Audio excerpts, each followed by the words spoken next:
उमा देवी और धनराज के 2 बेटे और एक बेटी थी। दोनों बेटों से पहले ही बेटी प्रियंका की शादी कर दी थी। बड़ा बेटा नवी और छोटा बेटा रवि दोनों ही अच्छी नौकरी करते थे। उमा देवी ने बड़े बेटे की शादी एक बहुत बड़े घर में कर दी। बड़ी बहू एकता बहुत सा दहेज लेकर आई थी। उमा बहुत खुश थी। नवी और एकता की शादी को 5 साल हो चुके हैं।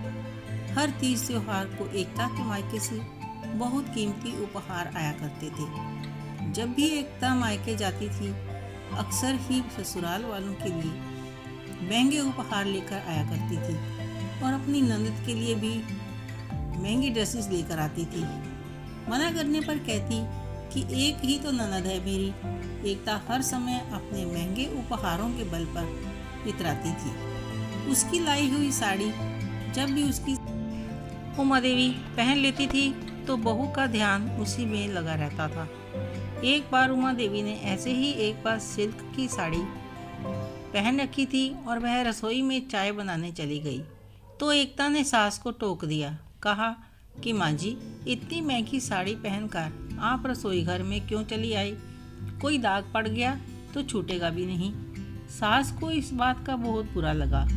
बोली कि अभी अभी तो फंक्शन से होकर आए हैं और चाय पीने का मन हो रहा है, तो क्या पहले साड़ी बदल कर आऊं?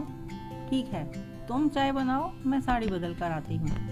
कहकर उमा देवी रसोई से बाहर निकल गई। उसके बाद से उमा देवी ने बहू के माँ के घर से आए हुए कपड़े या गहने नहीं पहने। कभी कहीं भी जाना होता तो वह अपने ही कपड़े गहने पहनती।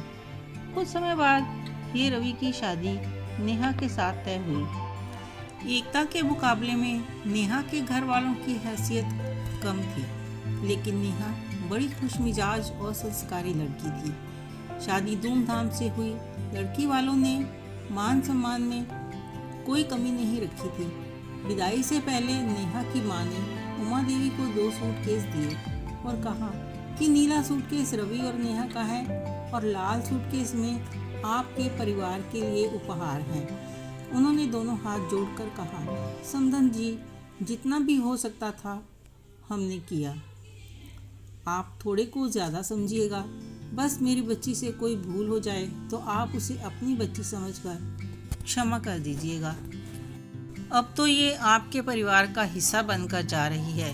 सब लोग बहू लेकर खुशी खुशी घर आ गए।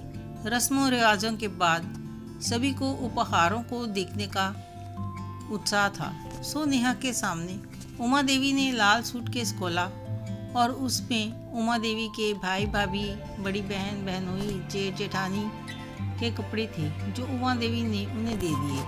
उसके बाद परिवार वालों के लिए आए हुए गिफ्ट सबको दिए।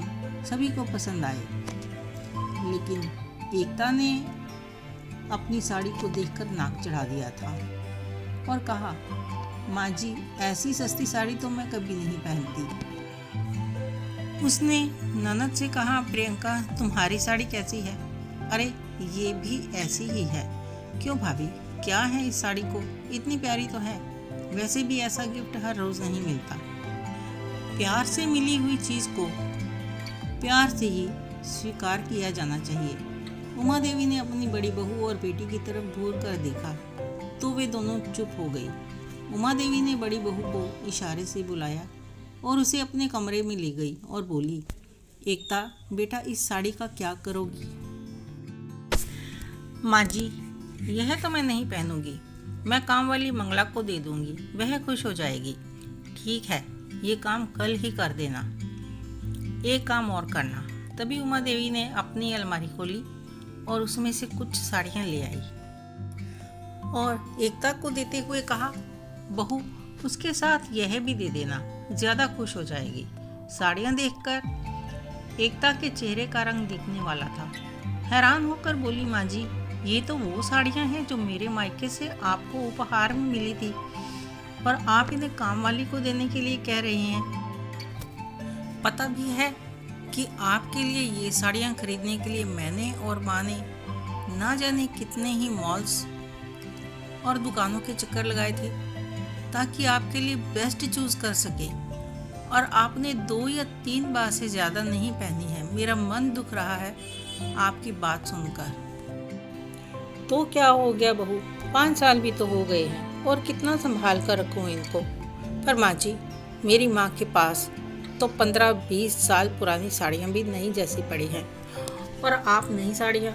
क्या हुआ बहू, 5 साल पुरानी चीज़ दे रही हूँ तो तुम्हें कितना दुख हुआ। और सोचा है तूने कि छोटी बहू को कितना दुख होगा जब उसे पता चलेगा कि तुम उसके मायके से आई हुई साड़ी काम वाली को देना चाहती हो, जिसे तुम्हारे हाथ में आए हुए 5 मिनट भी नहीं हुए हैं। तुम्हें और नेहा को इस घर में एक साथ रहना है। अभी से ऐसा बर्ताव करोगी तो दिलों में प्यार नहीं खटास पैदा होगी। फिर पूरी ज़िंदगी कैसे निभाओगे। तुम्हें नेहा की जेठानी ना बनकर बड़ी बहन बनना है। एक दूसरे को मायके की औकात दिखाकर खुद को ही नीचा दिखाना होगा और यह घर परिवार के लिए ठीक नहीं होगा। मुझे माफ़ कर दो माँ जी, मैं तो इतनी दूर की सोच ही नहीं पाई। परंतु यह आपकी साड़ियाँ, लाओ मेरी साड़ियाँ मुझे दो, मैं किसी को नहीं दूंगी। मेरे समधियों से मिले उपहार मैं दिल से पहनूंगी और उम्मीद करती हूँ कि तुम भी किसी दूसरे का दिल नहीं दुखाओगी। मैं ध्यान रखूंगी माँ जी। मुझे समझ में आ गया है कि अगर मैं किसी को सम्मान दूंगी तो मुझे भी सम्मान मिलेगा। हाँ बेटी, यही सच है। जितना जल्दी मान लोगी उतनी खुश रहोगी। ये कहानी आपको कैसी लगी कमेंट करके ज़रूर बताएं। अच्छी लगी हो तो लाइक करें, शेयर करें, सब्सक्राइब करना ना भूलें। धन्यवाद।